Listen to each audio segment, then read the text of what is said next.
ఉంటే అవతలోడు అది దండుపల్లి అనే ఒక సినిమా ఉంది. అందులో గొంతులు కోసి మరీ వాసన చూస్తారు, ఆ సౌండ్ని బ్రీచ్ చేస్తారు కదా. ఆ సౌండ్ వచ్చేటప్పుడు ఎంత సమ్మగా ఉంటుందో ఈ సినిమాలో ఫైట్లు కానీ విక్టరీ వెంకటేష్ గారి యాక్టింగ్ కానీ అంతే సమ్మగా ఉందన్న. నాకైతే ఆయన యాక్టింగ్ ఫిదా అయిపోయాను నేను. చాలామంది వెంకటేష్ గారు అంటూనే ఫ్యామిలీ ఆడియన్స్ అంటారు, బట్ మనలాంటి ఊర్ర మాస్ గాళ్ళకు కూడా ఒక సినిమా తీశాను నేను, వచ్చి చూడండి అనేది ఆయన చెప్పారు. 75th ఫిలింతో ఇందులో చేసిన యాక్టర్స్ అందరూ చాలా బాగా చేశారు. మెయిన్గా నవాజుద్దీన్ యాక్టింగ్ కానీ, ఆర్య గారి యాక్టింగ్ కానీ, హీరోయిన్ల యాక్టింగ్ కానీ చాలా బాగా అనిపించింది. ఇందులో చేసిన పాప కూడా చాలా క్యూట్ చేశారు. డైరెక్షన్ గురించి తర్వాత ఒక్క సెకండ్ ఆగి మాట్లాడదాం.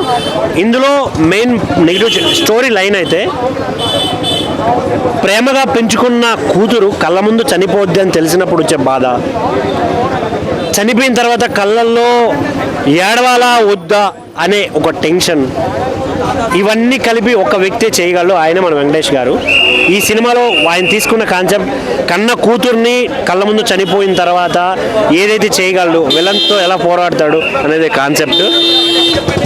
దీంట్లో మెయిన్ మైనస్ ఏంటంటే స్టోరీని ఇంకొంచెం హోల్డ్ చేసి ఉంటే బాగుండేమో, ఇంకొంచెం బెటర్గా తీసుండొచ్చేమో ఈ స్టోరీని అనే ఫీల్ అయితే వచ్చింది. బీజిఎమ్స్ ఉన్నాయి, అక్కడక్కడ సెట్ అయ్యాయి, అక్కడక్కడ సెట్ కాలేదు. కొన్ని ఇంకొంచెం బెటర్గా ఉంటే బాగుండు అనిపించింది. ఇందులో ఓవరాల్గా చెప్పుకుంటే యావరేజ్ సినిమా, బట్ ప్రతి ఒక్కరు చూడాల్సిన సినిమా. ఎందుకంటే ఒక నాన్న సెంటిమెంట్ అనేది చాలా ప్యూర్ ఉంటుంది. బాగా వెంకటేష్ గారు దాన్ని మెయింటైన్ చేశారు, చాలా బాగా చేశారు. బట్ థియేటర్కి వెళ్ళండి, ఎంజాయ్ చేయండి. హ్యాపీ సంక్రాంతి. Thank you. పర్లేదు, బాగానే ఉంది. యావరేజ్ అంతే. చిన్నపిల్ల యాక్టింగ్ ఎలా ఉంది? బాగా చేశాను. చిన్నపిల్ల బాగా ట్రైనింగ్ ఇచ్చాడు, చాలా బాగా చేశాను చిన్నపిల్ల అయితే యాక్టింగ్. సంక్రాంతి సినిమా అని చెప్పచ్చు. అంటే సంక్రాంతి కంటే కాంపిటీషన్లో కంటే సోలో రిజల్ వచ్చే బాగుంది అనిపించింది నాకు. ఇంకా సోలో రిజల్ ఉంటే ఇంకా పాజిటివ్ ఉండేది. ఈ కైండ్ ఆఫ్ మూవీస్కి ఇప్పుడు హనుమాన్కి వచ్చిన రిజల్ట్కి ఇప్పుడు ఆ తర్వాత సైంధవ్ మూవీ రిలీజ్ అయితే ఇప్పుడు చాలా మంది వరకు హనుమాన్కే పై చేయి పెడతారు. సో ఇంకా డిసడ్వాంటేజ్లో వచ్చిన మూవీ అన్న ఇది. సో డిసడ్వాంటేజ్ వచ్చిన మూవీలో కొద్దిగా సైంధవ సినిమా చూశాను. అసలుకి వెంకటేష్ గారి పర్ఫార్మెన్స్ అయితే సై కొట్టాలన్నా, చాలా బాగుంది సినిమా. ఏంటంటే వెంకటేష్ గారు చాలా రోజుల తర్వాత ఒక మంచి కంబ్యాక్ ఇచ్చాడనే చెప్పొచ్చు అనమాట. కాకపోతే కొంచెం డిసప్పాయింట్ ఏంటంటే కామెడీ లేదు, full action scenes, angry character చేశాడనమాట. అసలుకి ఆ లుక్స్కి అయితే వెంకటేష్ గారు ఫైట్స్ కానీ, ఆ డైలాగ్ డెలివరీ కానీ, ఫ్యామిలీ ఆడియన్స్ దీంట్లో రావచ్చు అన్న. పాప ఉంది కదా, అంటే చిన్న పాప, గాయత్రి పాప, ఆ పాప కానీ క్యారెక్టర్ చాలా బాగా చేసిందనమాట. నాకైతే సినిమా ఓవరాల్గా చూడొచ్చు అని చెప్తా ఉన్నాను. ఫైట్స్ పీక్స్ అన్న, కొన్ని సీన్స్ అయితే కంటి చూపుతోనే విలన్ వణికిస్తాడు, అదైతే నాకు చాలా బాగా అనిపించింది. ఇంకోటి ఏంటంటే డైలాగ్ ఉందన్నమాట, ఈ సైంధవాన్ని కానీ గెలికితే ఎవడైనా కానీ చావుని గెలికినట్టు అనేసి లేపుతా నా కొడక అని డైలాగ్ చెప్తాడు విలన్కి. అదైతే అసలు చాలా హైలైట్గా ఉంది. హైలైట్ ఏంటంటే ఆర్య గారు ఉన్నారు, ఆయన క్యారెక్టర్ కానీ చాలా బాగుందనే చెప్పొచ్చు. నవాజుద్దీన్ అనమాట అసలుకి విలన్ క్యారెక్టర్. ఆ విలన్ క్యారెక్టర్ కానీ ఏంటంటే చాలా వెరైటీగా చేశాడు. విలన్ అనగానే మనకి ఏంటంటే చాలా సీరియస్ ఉంటుంది ప్రతి సినిమాలో, కానీ ఈ సినిమాలో ఏంటంటే కామెడీ నుంచి విశ్వరూపం చూపిస్తాడు, అదైతే చాలా బెటర్గా ఉందన్న. అంటే మామూలుగా అంటే ఇద్దరు చిన్న పాప యాక్టింగ్ అంటే డిసీజెస్ కానీ యాక్టింగ్ పెద్దగా లేదు. మనం చిన్న పాపది ఎమోషనల్గా కనెక్ట్ అవుతాము.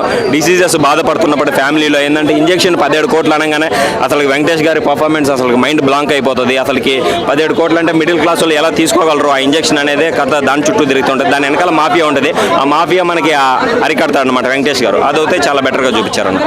ఓవరాల్గా సినిమా సంక్రాంతికి వచ్చి చూడండి. వెంకటేష్ గారికి ఒకటే రిక్వెస్ట్ చేస్తున్నాను, మీరు దయచేసి రెగ్యులర్గా సినిమాలు తీయండి సార్. సినిమాలు గ్యాప్ పెట్టినారంటే మీకు ఫ్యాన్స్ ఉన్నారు, ఫ్యాన్స్ కానీ కొద్దిగా డిసప్పాయింట్ అవుతారు. మంచి కామెడీ సినిమాలు కానీ, ఫ్యామిలీ ఎంటర్టైన్మెంట్లు కానీ వెంకటేష్ గారు తీస్తే చూడటానికి ప్రేక్షకులు ఎప్పుడు రెడీగా ఉంటారన్న. సారీ నిన్న సైంధవ్ సినిమా చూసినాం అసలు మన వెంకటేష్ గారు, విక్టరీ వెంకటేష్ గారు ఈ సినిమా ఛానల్ తర్వాత పెద్ద బ్లాక్ బస్టర్ మూవీ కొట్టిందని చెప్పొచ్చు. ఎందుకంటే మన ఛానల్ తర్వాత ఒక ఫ్యామిలీ సెంటిమెంట్, ఒక ఫ్యామిలీ కనెక్ట్ అయ్యే సినిమా. ఒక లేడీస్ అంటేనే సంక్రాంతి వచ్చినట్టే కంపల్సరీ వెంకటేష్కి చాలా కనెక్ట్ అయ్యే సినిమా ఇది. ఒక తీసుకోండి, ఒక లక్ష్మీ మూవీ, ప్రతి మూవీ తీసుకోండి, ఒక లక్ష్మీ తీసుకొని, జయమన తీసుకొని, రాజా తీసుకొని, ఇలాంటి సినిమా సంక్రాంతికి వచ్చినాయి కాబట్టి అన్ని బ్లాక్ బస్టర్ కొట్టినాయి. మళ్ళీ 75వ సినిమా మళ్ళీ వచ్చింది మన వెంకటేష్ గారిది. ఈ సినిమా కూడా బ్లాక్ బస్టర్ కొట్టింది. ఎందుకంటే ఒక పాప సెంటిమెంట్ ఉంది, ఒక తండ్రి సెంటిమెంట్ ఉంది.